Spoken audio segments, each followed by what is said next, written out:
Seguindo, né, com o nosso estudo sobre correlação ou comparação ou até analogia da fé, que o termo analogia da fé você vai usar a expressão, né, analogia da fé você vai ver mais nos livros acadêmicos, no ambiente acadêmico, no ambiente da escola teológica. Mais comum vai ser correlação ou comparação, apesar de que, como repetindo, vocês vão pegar muitos materiais de método de estudo bíblico indutivo que não vai ter o tópico correlação destacado. Vai estar sempre o OIA ao invés do OICA. Vai estar sempre observação, interpretação, correlação, a aplicação. Porque eles entendem a correlação como de fato é, como uma parte do processo de interpretação.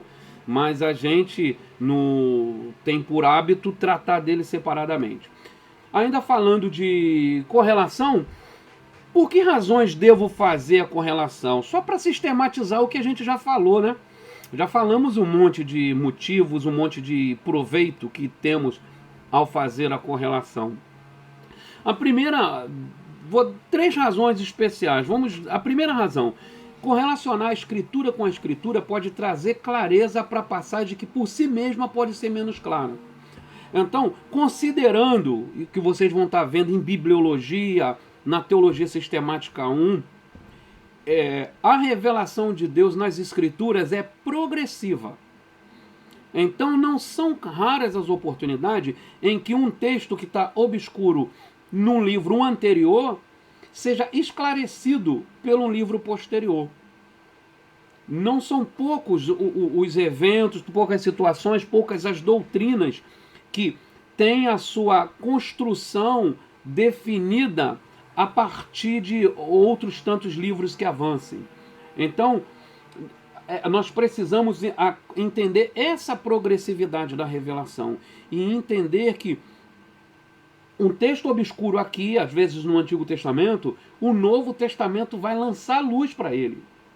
Vai lançar luz. Então, a luz do Novo Testamento, eu entendo o que aquilo queria dizer. Então é por isso, se não houvesse o Antigo Testamento, o Novo Testamento, por exemplo, eu não saberia que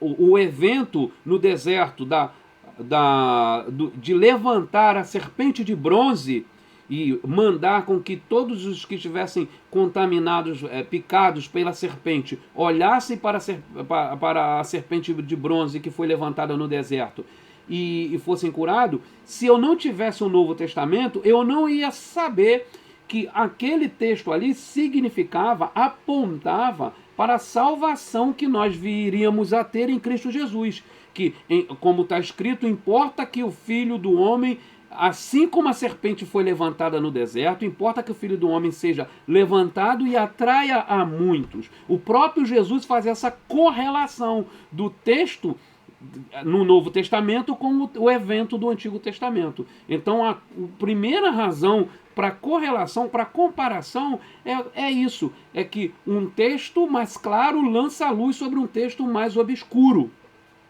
Precisamos ter essa ferramenta, esse recurso. O segundo motivo, também muito importante, que nos leva a estar lançando mão do recurso da correlação, é que a correlação pode nos ajudar a identificar erros na interpretação. Pois nova luz é lançada sobre o texto quando comparamos escrituras com escritura.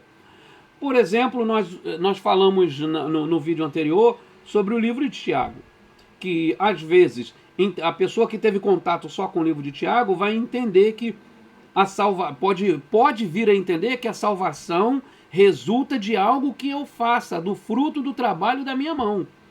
Quando essa pessoa tem a oportunidade de relacionar o texto de Tiago com outros textos das Escrituras, uma nova luz será lançada. Aí ela vai entender, não é pelo que eu faço que eu sou salvo. Não é as minhas obras que vão me tornar salvo em Cristo Jesus. Eu sou salvo pela graça.